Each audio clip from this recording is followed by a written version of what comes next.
My name is Jessica, and I'm 49 years old. I've been married to my husband Ethan for 20 years, and since our son left home last year to attend a university in another state, I've had more free time. However, I started working part-time because we needed to send money to our son. I had been a stay-at-home mom since giving birth to him.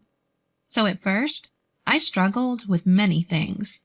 Lately, I've been feeling more fulfilled as my opinions have been taken into account at work.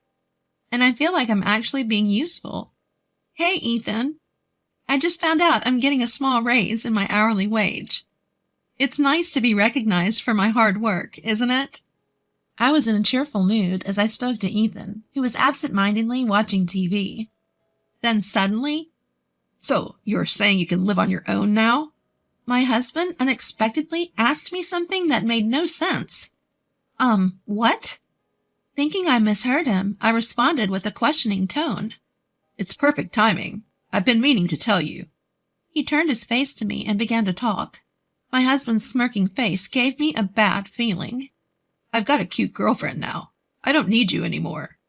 I was frozen in shock by his unexpected words. "Get the divorce papers and the marriage certificate from the city hall tomorrow." He said it nonchalantly.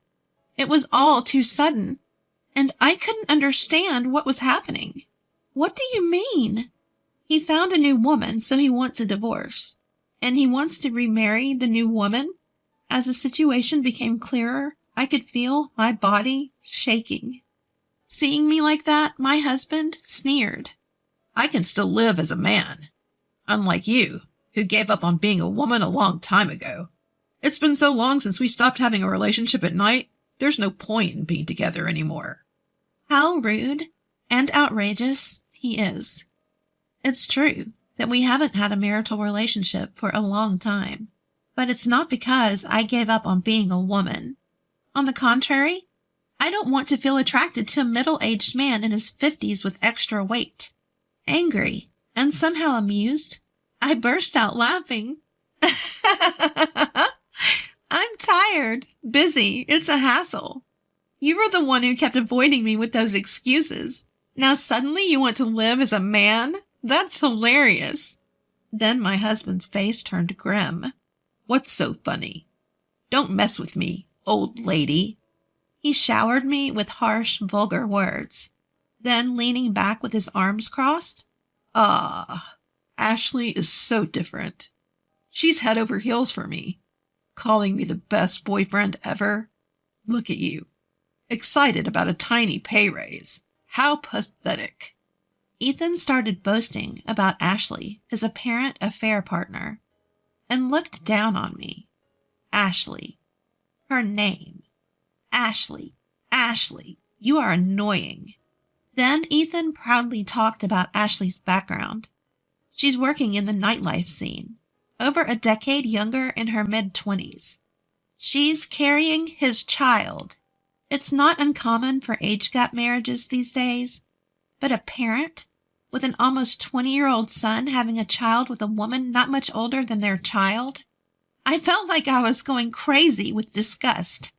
In life, you need love, not with someone cold and hardened like moldy rice cake like you, but with a woman like Ashley, who has fresh, plump skin. A love that lasts forever. That's what makes spending money worthwhile. My husband ranted with a rolling tongue. So it's basically love bought with money. Choosing a young, fresh girl while ignoring his own withering self. I see. So you switched to a young, unwise girl who's after money and doesn't mind having an affair with a married man. When I pointed that out, my husband shouted, spitting in anger. "It's not about money. It's about love." And he angrily spat out the words. "Anyway, I'm serious. I need to marry Ashley as soon as possible and reassure her. You pack your stuff and get out." Wow. He's only focused on his own convenience. I was speechless and dumbfounded. At the same time, it started to seem rather ridiculous to me, because the last time this person used the word love towards me was ages ago. I'm sure with that new girl, Ashley, after a while, he won't even show any reaction. With time and age, such fleeting feelings are bound to fade away. In fact, the harsh words my husband is throwing at me now will be directed at Ashley next. Really? You're pathetic. I should have noticed before we got married. When I think about it, I've taken on all the housework and childcare by myself. My husband, who never helped, but also just criticized me for not doing this or that, has changed a lot. Even though it was a time when it was taken for granted, there wasn't even a single word of appreciation, let alone love. And now, he's discarding me, who has tried so hard, and moving on to a younger woman. I couldn't believe it was a sane decision, but Ethan seemed to take my words as just sour grapes. Well, then there's no problem. Anyway, we'll fill out the paperwork on the next day off. Make sure you have both ready. And with that, he locked himself in the room. For several days after that, I spent sleepless nights and couldn't stop the tears of frustration. Still, outwardly, I pretended not to be bothered. On the next day off, my husband actually invited the other woman to our house. Hi there. Ethan's old wife. I came to help with the paperwork. The woman named Ashley, who casually sat on the sofa and hummed, crossed her legs arrogantly. As my husband said, she had smooth skin, and her confidence in her appearance was evident from her behavior. Being a night worker, her flashy makeup and overly revealing clothes were designed with a dangerously low-cut neckline. Her tight skirt was so short that even I, as a woman, didn't know where to look. But I felt that she didn't really love my husband. If my intuition was correct, her goal was surely I, who had already prepared for divorce, faced her. I didn't intend to resist, but I felt something off about her behavior. Ashley, right? Did you start dating Ethan knowing that he's married? Calling me an old wife means you understand each other's positions, right? She laughed loudly and said, I'm not stupid. Don't underestimate me, you old lady. You're the one who's going to be dumped. I'm going to be Ethan's wife from now on. See, it's a civil story. She smirked and talked down to me in a lisping tone. Well, I'm glad you answered so smoothly. I managed to record it, too. So that means you also know that I can claim compensation from you, right? I showed her the recorder I was using to record our conversation. She made a face and complained to my husband. Ethan, you said she wouldn't bother us, right? This isn't what we agreed on. She complained to my husband. My husband tried to calm her down, saying, Calm down. Don't worry. I've got it all planned. Right, Ashley? Don't be mad. Ethan, Ashley, their conversation was really sickening. As I made a disgusted face, my husband brought out some documents. Write the divorce papers with these conditions. They listed the conditions for the divorce, including alimony and pension division. You're giving $230,000 to this old lady? That'll take away from my share. Even without questioning, she openly revealed her thoughts. As she repeated, It'll take away. I was convinced. Her goal was my husband's inheritance from his father, which he was currently processing. Well, Ashley, this includes child support. My husband tried to comfort her, even though she didn't look happy. To him, her blatant behavior seemed cute. So, it's like a severance pay. Expensive, huh? I struggled to control my anger that had reached its peak. Anyway, I was sure of my intuition and said, If you're willing to put these conditions in a notarized document, I'm fine with it. Also, I'd like the payment in a lump sum. I added that. I kept my response minimal, and my husband, knowing that our conversation was being recorded, agreed to these terms. Are you satisfied now? While I was talking to my husband, that woman had been bored and urged us to finish the divorce papers. Old lady, make sure to leave by the end of the month, okay?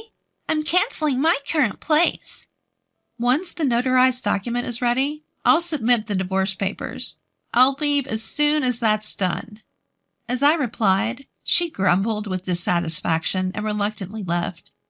Eventually, the notarized document was finalized, and my husband and I divorced. Then, as if she had been waiting for it, that woman came to kick me out. "Come on, hurry up and leave, and don't dawdle." She laughed and seemed to be enjoying herself. "I just submitted our marriage registration. Now I'm Ethan's wife. This wonderful house is all mine." Reluctantly, I handed her the keys to the front door. Before leaving, I wanted to confirm something and asked, "Isn't Ethan the same age as your parents? If you call me an old lady, since he's older than me, he is an old man. Why did you choose him as your marriage partner?" I asked. Her answer was exactly what I expected. "Ethan is a division manager at a top-tier company. This house is a recently renovated property near the station. It's a stylish single-family home, and I'll change the furniture to suit my taste." She was daydreaming. "Ethan will treat me like a princess. He's not handsome and is an old man, but he said he'd buy me anything I want. My future is secure with this." She smirked with satisfaction, as if to mock me. "I hope everything goes as you wish." With a sigh, I left the house I had lived in for many years. I moved to a dormitory at a certain university. I was hired as a live-in dormitory mother, which is quite rare these days. Actually, before that, I had been working part-time at a company cafeteria. When I explained my situation and my desire to start a new life alone in a distant place, my boss, who appreciated my work, helped me find this opportunity. I gratefully accepted the job at the dormitory, which had just become vacant due to an employee's retirement. I'm so glad I got my nutritionist certification. The rent and utilities are super cheap. Though I don't have much free time to go out, it's a comfortable and fun workplace. About 3 months into this new life, I received a phone call from my ex-husband. "Mom is in bad shape. Can you help with her care?" How could he say such a thing? We are strangers now. It's your young wife's responsibility to take care of her. When I pointed out the obvious, he said, "Ashley is pregnant. Mom has dementia and throws things, so it's dangerous." He said, "So it's okay for her to throw things at me." That's some twisted logic.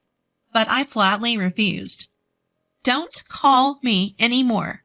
We have nothing to do with each other." I pushed him away with forceful words. Although she was my mother-in-law for 20 years, we never had a close relationship. Anyway, I had just started living independently, and I didn't have the time or resources to provide care elsewhere. But my ex-husband somehow found out where I was and came to see me with that woman. "If you can't help, at least return the money we paid as consolation." What a ridiculous demand. I don't think I'm obligated to do that, do you? As I pushed him away coldly, that woman glared at me fiercely. "You knew and tricked us. There's no inheritance, and we're drowning in debt." With a scream, she threw documents at me, scattering them all over the place. "I didn't trick anyone. You just assumed Ethan had property on your own." I shrugged my shoulders on purpose. Yes, when I was handling my late father-in-law's inheritance, I found out that he had a large amount of debt. If that were the only issue, we could have just disclaimed the inheritance. However, Ethan had already canceled his father's mobile phone contract and sold the household items and valuables for cash before the procedure. There's a law that says you can't disclaim an inheritance if you've touched the property before the procedure, and that's exactly what happened. As a result, the debt fell directly on Ethan and that woman.